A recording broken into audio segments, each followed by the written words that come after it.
Salut, c'est Anne Artéris. Aujourd'hui, on va parler de la blessure d'abandon et comment cette blessure peut avoir un caractère assez envahissant pour toi, mais aussi ton entourage. Alors, la blessure d'abandon, si tu ne connais pas, je t'ai mis une vidéo ici qui explique les bases de la blessure d'abandon. Dans cette vidéo, je vais un petit peu t'expliquer ce fameux caractère envahissant de la blessure et tu vas pouvoir le remarquer parce que assez rapidement,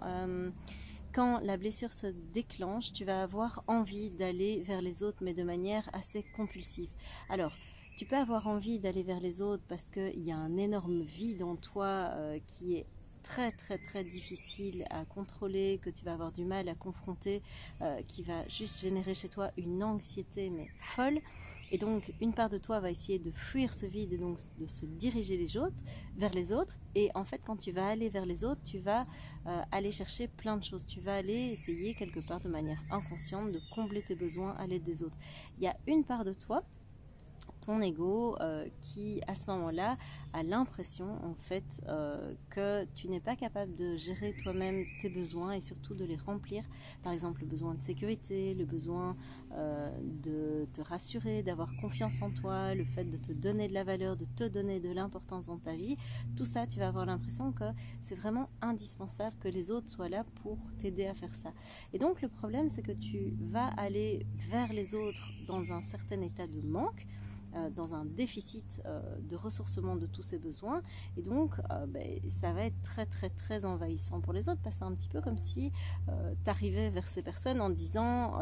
j'ai faim, je suis affamé, nourris-moi. Et donc en fait l'autre va faire attends 2 secondes, c'est pas à moi à te nourrir, et toi tu vas quelque part énergétiquement en tout cas dégager ça et venir dans un état de donne-moi, même si tu n'as pas l'impression de le faire, parce que tu vas voir que à la fois ton ego va te pousser à faire ça et à la fois il va complètement masquer cette réalité à tes yeux et il va te donner l'impression que non, il n'y a pas de problème, tu es tout à fait autonome, que tu es en capacité à pourvoir à tes besoins, que tu es très bien, que tu gères très bien ta solitude, que tu es indépendant, qu'il n'y a aucun problème pour vivre seul. Et tu vas voir que en fait la plupart du temps c'est vrai, sauf dans ces moments où tu vas vraiment ressentir ce vide, quand tu vas ressentir du stress à l'intérieur de toi, hop, la blessure elle va s'enclencher à ce moment-là. Donc ce qui est important pour pouvoir voir quand ça se déclenche, c'est comment est-ce que tu réagis quand tu es stressé, quand tu as un choc émotionnel, quand tu es en difficulté, qu'est-ce qui se déclenche à ce moment-là? Si c'est vraiment ce besoin d'aller vers les autres et d'être vraiment en état de manque complet de quelque chose, où tu vas voir que tu vas dérouler tous tes contacts de manière assez compulsive et tu vas probablement essayer de les appeler les uns après les autres jusqu'à avoir quelqu'un en ligne. Alors ça c'est vraiment déjà quelque chose où ça va être très envahissant pour toi, parce que tu vas avoir du mal à faire autrement, tu vas avoir du mal à ne pas rentrer dans cette espèce de compulsion de partage social quelque part, et tu vas voir que ça va être très envahissant pour les autres aussi, parce qu'ils vont sentir, que tu le dises ou pas, de très loin, que tu es dans cet état de déficit intérieur, de manque de ressourcement de tout un tas de besoins. Alors, assez paradoxalement, avec cette blessure, tu vas aussi te sentir envahi d'une autre façon. C'est-à-dire que quand ton état de stress augmente, tu vas avoir tout un tas d'émotions qui vont surgir et qui vont surgir assez vite et de manière très intense. Je parlais là tout à l'heure d'un sentiment d'anxiété. Tu peux avoir des angoisses très fortes qui montent à ce moment-là, un sentiment de tristesse, ça peut être de la colère qui arrive, et ça c'est assez lié à la blessure de trahison, parce que tu vas voir que le combo gagnant c'est la blessure de trahison et la blessure d'abandon.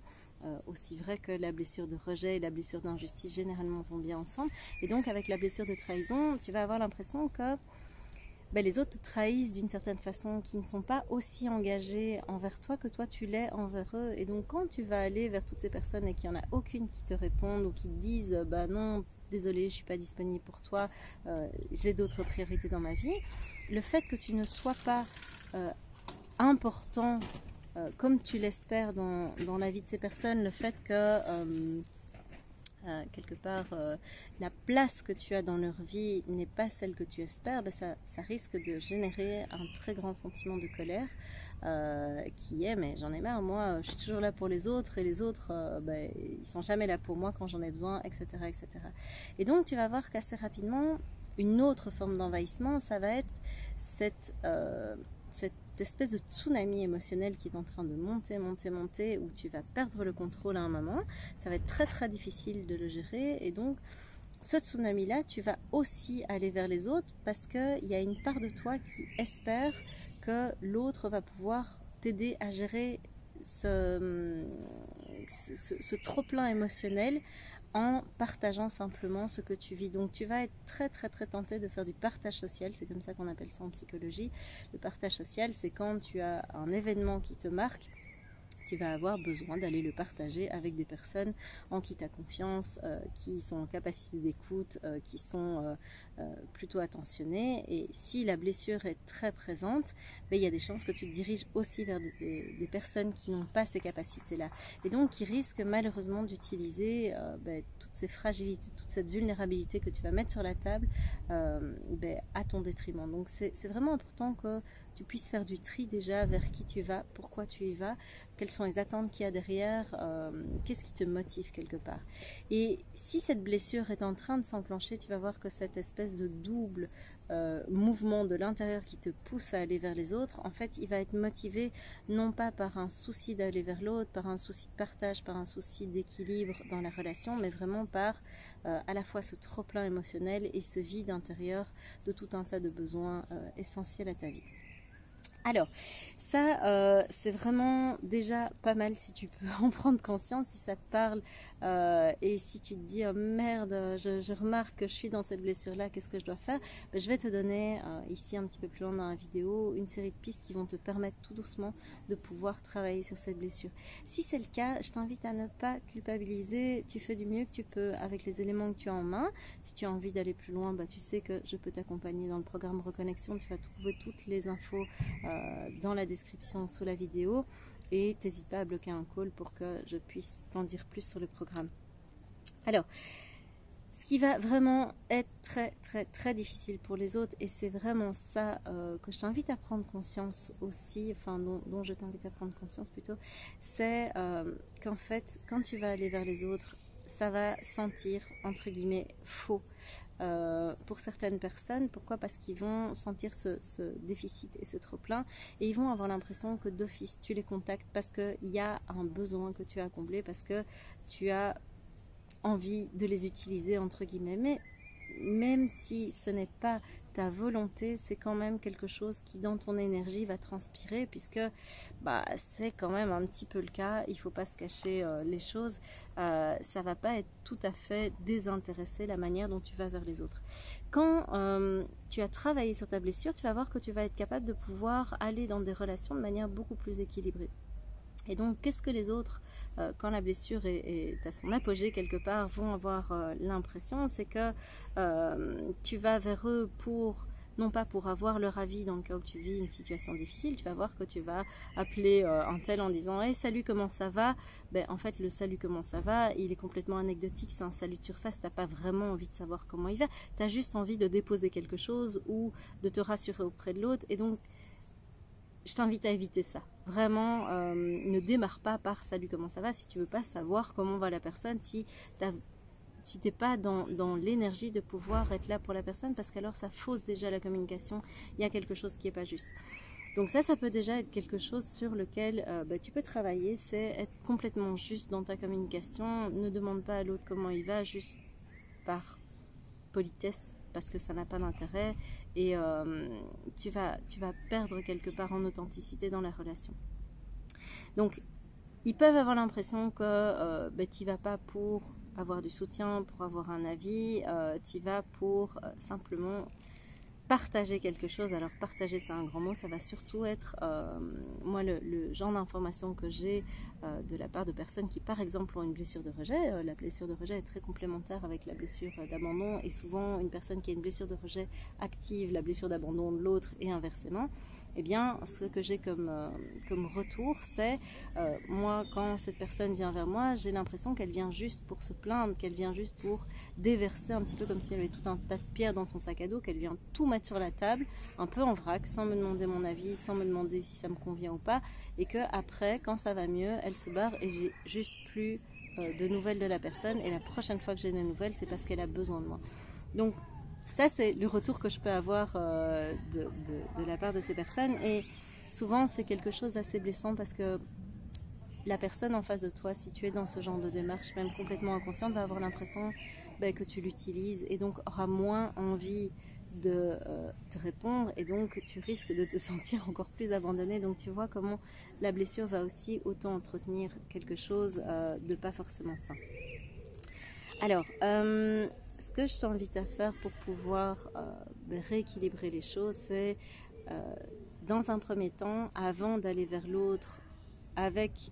l'idée de partager une situation qui est vraiment difficile pour toi, d'être rassuré, d'avoir son avis pour éviter de douter, etc.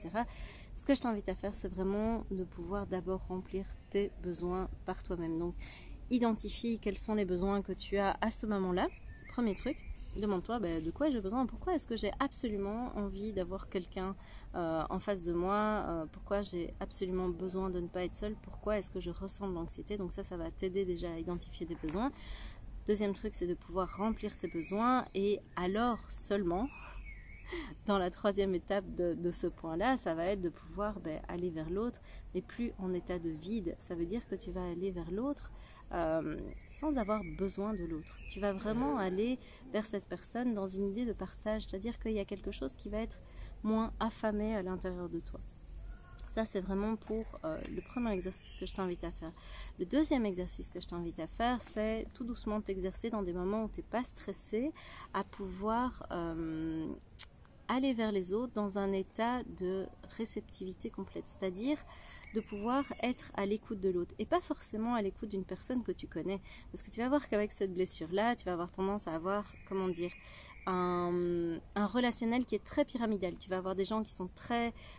importants pour toi en haut de la pyramide, et puis juste en dessous, par exemple, ça peut être ton conjoint ou ta compagne, ça peut être en dessous tes enfants, ça peut être en dessous, je donne une idée de pyramide, hein, c'est pas forcément le cas, à toi trouver ta classification. Ça peut être en dessous tes meilleurs amis, et puis des amis de deuxième ligne, et puis juste des connaissances, et tout en bas de la pyramide, tu as un peu les personnes lambda que tu croises dans la vie de tous les jours et qui n'ont pas beaucoup d'importance pour toi. Tu vas voir que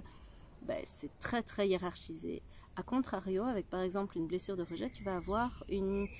catégorisation qui est dans tes relations beaucoup plus horizontale, c'est-à-dire que la personne lambda, ton compagnon, tes enfants, etc., ton meilleur ami vont être un peu tous sur la même ligne et tu vas leur donner le même, si pas le même niveau d'importance, en tout cas qu'une de ces personnes te demande de l'aide ou ait besoin de toi, ce sera équivalent à une autre. Si je schématise vraiment de manière très caricaturale, je te mets ici aussi une vidéo dans laquelle j'explique justement c'est différent dans le relationnel qu'on peut avoir dans un cas comme dans l'autre. Tu vas voir qu'au plus tu travailles tes blessures, au plus il va y avoir quelque chose qui va s'horizontaliser et pour diminuer la pyramide quelque part, et de l'autre côté ça va devenir un petit peu plus pyramidal, et donc il va y avoir un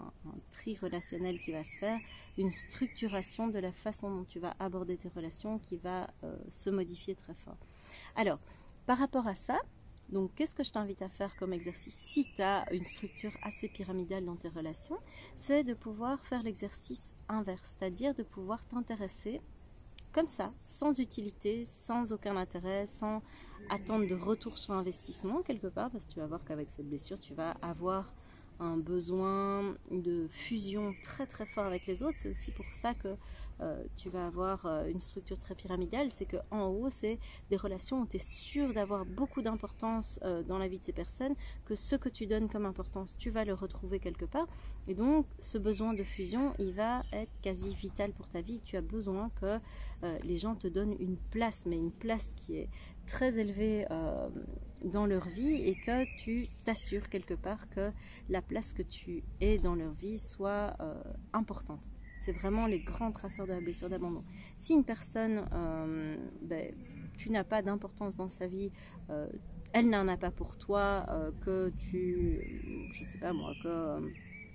tu n'as pas cette fusion qui peut être obtenue d'une façon ou d'une autre, tu vas voir que assez rapidement,